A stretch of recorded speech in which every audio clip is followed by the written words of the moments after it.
kita lihat masyarakat Indonesia sudah menjatuhkan pilihan, bahwa pilihannya adalah keberlanjutan. Tentu kalau keberlanjutan, berbagai program yang dicanangkan pemerintah akan dilanjutkan, termasuk dalam kebijakan PPN.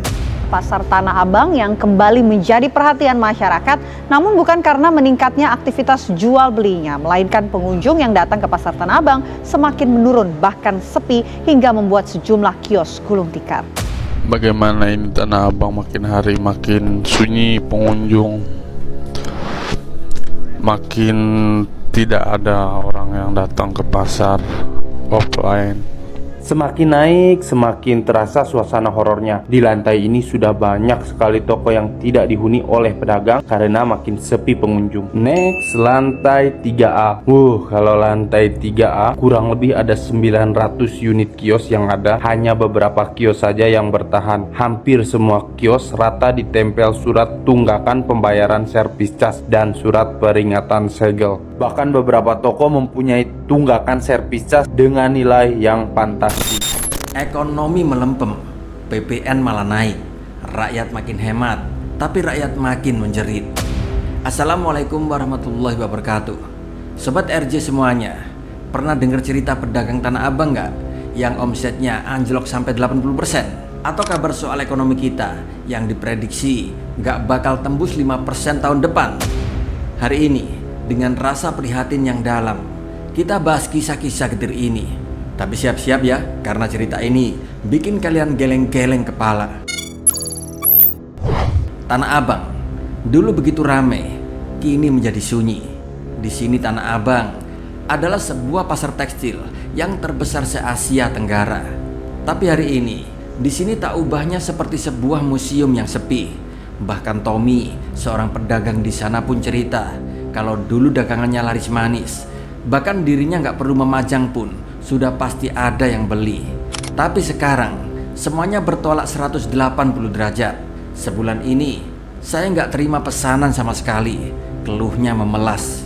Bahkan temannya yang bernama Pito, yang juga sudah 36 tahun berjualan di Tanah Abang bilang omsetnya saat ini turun hingga 80%. Dan satu persatu toko di Tanah Abang saat ini tutup. Bahkan banyak yang tidak beroperasi karena tidak ada pembeli sama sekali. Yang berujung mereka akhirnya pun gak mampu untuk membayar sewa toko. Dulu harga sewa toko di Tanah Abang bisa sampai 50 juta rupiah setahun. Lalu akibat krisis ekonomi dan melemahnya daya beli masyarakat saat ini, harga sewa toko-toko tersebut saat ini diturunkan dari 50 juta rupiah per tahun menjadi cuma 7 juta rupiah per tahun. Tapi itu pun masih banyak yang gak sanggup karena memang Tanah Abang seolah seperti halnya kuburan. Sobat RJ semuanya, inilah kisah pahit para pelaku UMKM kita yang saat ini banyak yang menjerit. Di sini saya tidak bisa membayangkan Tanah Abang yang menjadi ikon perdagangan di ASEAN saja bisa ambruk mengenaskan. Lalu bagaimana dengan para pedagang-pedagang kecil lainnya? PPN naik, beban rakyat pun tambah berat. Seolah belum cukup sulit, pemerintah bahkan mau naikkan pajak pertambahan nilai atau PPN dari 11% menjadi 12%, yaitu mulai awal Januari 2025 ke depan.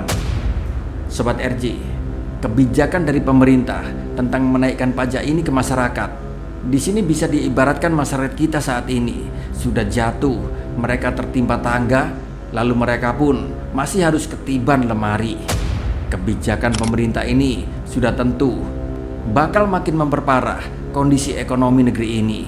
Bahkan di sini, Direktur Indef Eko Listianto pun bilang kalau tren frugal living alias gaya hidup hemat saat ini pun makin ngetren, yaitu gara-gara rakyat mulai muak dengan kondisi perekonomian saat ini. Konsumsi rumah tangga yang selama ini menjadi penopang ekonomi sudah pasti akan anjlok ke depan. Tapi yang menjadi pertanyaan, apakah pemerintah peduli atau mereka terlalu sibuk dengan politik dan koalisi?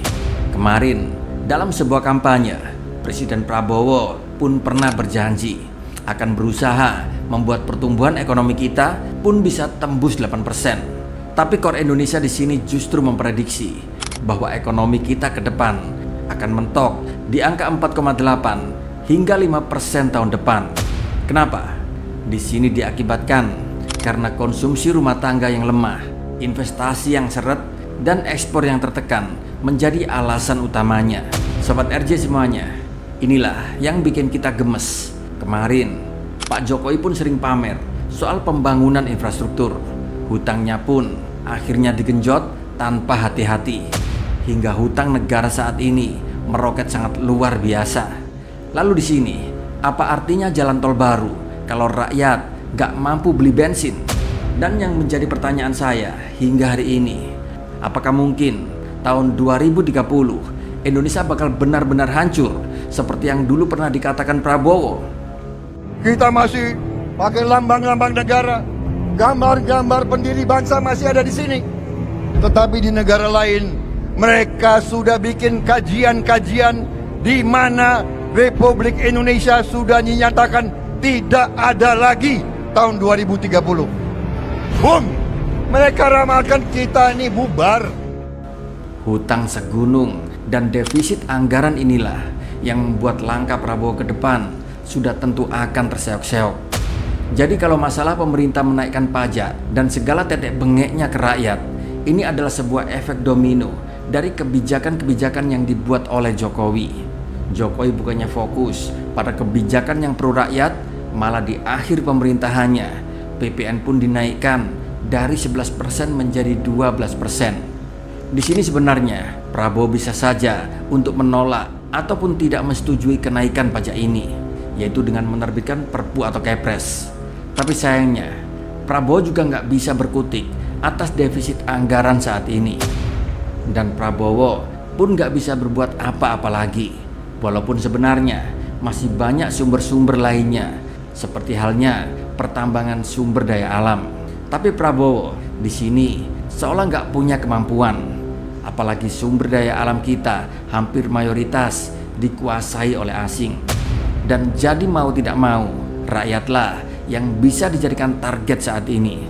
Dan di sini pun saya jadi ngeri bila membayangkan awal kenaikan PPN di bulan Januari 2025 ke depan.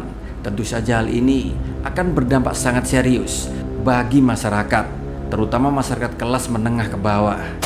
Dan kalau begini terus, kemana arah bangsa ini ke depan? Sobat RJ semuanya, di tengah situasi ini, di sini kita perlu untuk terus kritis terhadap kebijakan ini dan menjadikan hal ini sebagai pelajaran berharga untuk masa depan, yaitu dalam memilih pemimpin, jangan hanya karena dirinya populer atau karena dirinya suka bagi-bagi, tapi pilihlah pemimpin yang bisa mensejahterakan rakyatnya. Di sini bukan malah menjadikan masyarakat seolah seperti pengemis yang patut dikasihani. Dan satu hal lagi, jangan sampai terbuai dengan janji-janji manis yang hanya manis di bibir, tapi nggak pernah menjadi kenyataan. Dan karena itulah pentingnya kita belajar politik, karena dengan ilmu politik kita tahu mana-mana yang tulus dan mana-mana yang rakus. Dan pesan saya buat Prabowo, tolonglah Pak Prabowo untuk bisa lebih peka. Jangan cuma mikir soal elektabilitas atau koalisi politik saja. Ingat, rakyatlah yang saat ini menjadi tulang punggung bangsa ini. Memang gak ada solusi yang instan buat masalah ini, tapi paling tidak lihatlah bagaimana nasib rakyat saat ini. Mereka pun begitu sangat menderita.